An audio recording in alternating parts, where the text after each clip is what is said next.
జీవితమొక పయనమని గమ్యము తెలియదని తెలిసిన ఈ మనిషి పయనమాగదు.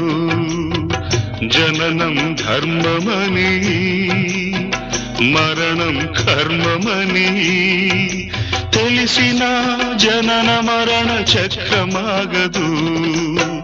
మరణం తథ్యమని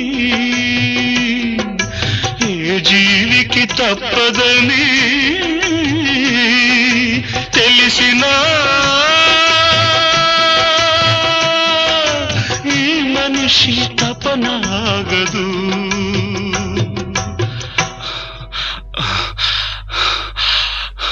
ఈ బ్రతుకు తపనాగదు. ఆగదు ఏ నిమిషము నీ కోసము.